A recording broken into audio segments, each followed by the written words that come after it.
ಸುಮಾರು 850 ವರ್ಷಗಳ ಹಿಂದೆಯೇ ಆದಿಶಂಕರಾಚಾರ್ಯರು ಶುರು ಮಾಡಿದಂಥ ಕುಂಭಮೇಳ ಅನ್ನೋದು ಈಗ ಕುಂಭಮೇಳಕ್ಕೆ ಬಂದು ನಿಂತಿದೆ. 144 ವರ್ಷಕ್ಕೊಮ್ಮೆ ಆಚರಿಸೋ ಮಹಾಕುಂಭಮೇಳಕ್ಕೆ ಬಂದು ನಿಂತ್ಕೊಂಡಿದೆ.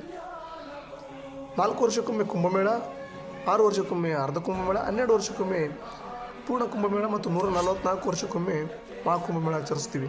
ಈ ಕುಂಭಮೇಳ ನೋಡ್ಲಿಕ್ಕೆ ನಾವಿದ್ದೀವಿ, ಮುಂದಿನ ಕುಂಭಮೇಳ ನೋಡ್ಲಿಕ್ಕೆ ನಾವು ಇರೋದಿಲ್ಲ. ಮಹಾಕುಂಭಮೇಳ ನೋಡಲಿಕ್ಕೆ 12 ವರ್ಷಕ್ಕೊಮ್ಮೆ ಪೂರ್ಣ ಕುಂಭಮೇಳ. ಯಾಕಂತಂದರೆ ಸಮುದ್ರ ಮಂಥನದ ಸಮಯದಲ್ಲಿ ರಾಕ್ಷಸರು ಮತ್ತು ದೇವತೆಗಳ ಮಧ್ಯೆ ಮಂದಾರ ಪರ್ವತವನ್ನು ಮಂಥನ ಮಾಡುವಾಗ ಉತ್ಪತ್ತಿಯಾದ ಅಮೃತದ ಕಳಶವನ್ನು ಇಲ್ಲಿಂದ ದೇವಲೋಕಕ್ಕೆ ತೊಗೊಂಡು ಹೋಗಬೇಕಾದ್ರೆ ದೇವತೆಗಳಿಗೆ 12 ದಿನಗಳ ಕಾಲ ಸಮಯ ಹಿಡಿತು. 12 ದಿನ, ದೇವತೆಗಳ 12 ದಿನ ಅಂತಂದರೆ ಮನುಷ್ಯರ 1 ವರ್ಷಕ್ಕೆ ಸಮ. ಹೀಗಾಗಿ 12 ವರ್ಷಕ್ಕೊಮ್ಮೆ ಪೂರ್ಣ ಕುಂಭಮೇಳ ಮಾಡುತ್ತಾರೆ.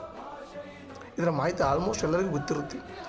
ಆದರೆ ನನಗೆ ಆಶ್ಚರ್ಯ ಅನ್ಸೋದೇನಂತಂದ್ರೆ, ಇಷ್ಟೆಲ್ಲ ಸೋಷಿಯಲ್ ಮೀಡಿಯಾ ಇದ್ದರೂ, ಇಷ್ಟೆಲ್ಲ ಟಿ ವಿ ಚಾನಲ್ಸ್ಗಳಿದ್ದರು, ಇಷ್ಟೆಲ್ಲ ನ್ಯೂಸ್ ಪೇಪರ್ಸ್ಗಳಿದ್ದರು, ಒಂದು ಕ್ಷಣದಲ್ಲೇ ಮಾಹಿತಿ ತೊಗೊಳ್ಬೋದಾದಂಥ ಎಲ್ಲ ಅವಕಾಶಗಳು ನಮಗಿದ್ರೂ ಕೂಡ ಕರೆಕ್ಟ್ ಸಮಯ ಯಾವಾಗಂತ ನಮ್ಗೆ ಗೊತ್ತಾಗ್ತಿರಲಿಲ್ಲ.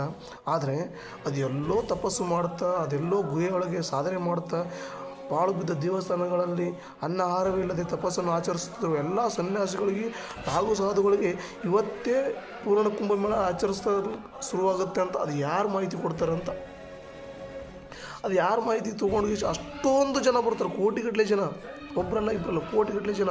ನಾವು ಒಂದು ಮದುವೆ ಕಾರ್ಯಕ್ರಮ ಮಾಡ್ಬೇಕಾದ್ರೇ ಲಗ್ನ ಪತ್ರಿಕೆ ಕೊಟ್ಟು ಏನೇನೋ ಮಾಡ್ತೀವಿ, ಜನ ಸೇರಲ್ಲ. ಅಂಥದ್ರಲ್ಲಿ ಕೋಟಿಗಟ್ಟಲೆ ಜನ ಮಹಾಕುಂಭಮೇಳಕ್ಕೆ ಜನ ಬರ್ತಾರೆ. ಇದು ನನಗೆ ಮೊದಲೇ ಆಶ್ಚರ್ಯ ಅನಿಸಿತ್ತು. ಇನ್ನು ಎರಡನೇದು, 100-150 ಜನ ಸೇರಿದ್ರೇ ಚೀನಾದಂಥ ದೇಶದಲ್ಲಿ ಕೊರೋನಾ ಇಡೀ ಜಗತ್ತೇ ಅಂಜುವಂಥ ಕೊರೋನಾ ಅಂತ ಹುಟ್ಟಾಕ್ಬಿಡ್ತು. ಕುಂಭಮೇಳದಲ್ಲಿ ಸೇರಿದ ಬರೋಬ್ಬರಿ 45 ಕೋಟಿಗಿಂತ ಹೆಚ್ಚು ಜನ. ಶ್ರೀಲಂಕಾ, ಬ್ರೆಜಿಲು ಇಂಥ ಅನೇಕ ದೇಶಗಳ ಜನಸಂಖ್ಯೆನೇ ಅಷ್ಟು ಇಲ್ಲ. ಅಂಥದ್ರಲ್ಲಿ ಒಂದು ಸ್ಥಳದಲ್ಲಿ 45 ಕೋಟಿಗಿಂತ ಹೆಚ್ಚು ಜನ ಸೇರಿದಾಗಿಯೂ ಕೂಡ ಒಂದೇ ಒಂದು ರೋಗ ಪ್ಯಾಂಡಮಿಕ್ಕಾಗಿ ಹರಡ್ತಾ ಇಲ್ಲ. ನೆಗಡಿ, ಕೆಮ್ಮು, ಶೀತದ ಬಗ್ಗೆ ನಾನು ಮಾತಾಡ್ತಿಲ್ಲ. ಪ್ಯಾಂಡಮಿಕ್ಕಾಗಿ ಇಡೀ ಸಾಂಕ್ರಾಮಿಕವಾಗಿ ಹರಡ್ತಾ ಇಲ್ಲ ಒಂದೇ ಒಂದು ರೋಗ. ಇದು 2ನೇ ಆಶ್ಚರ್ಯ. ಇನ್ನು 3ನೇ ಆಶ್ಚರ್ಯ, 100-200 ಜನ ಸೇರಿದ್ರೇ ಒಂದು ಸಣ್ಣ ಗಲಾಟೆ ಶುರುವಾಗಿ ಏನೇನೋ ಗಲಾಟೆಗಳಾಗ್ತವೆ ನಮ್ಮ ರಾಜ್ಯದಲ್ಲಿ, ನಮ್ಮ ದೇಶದಲ್ಲಿ.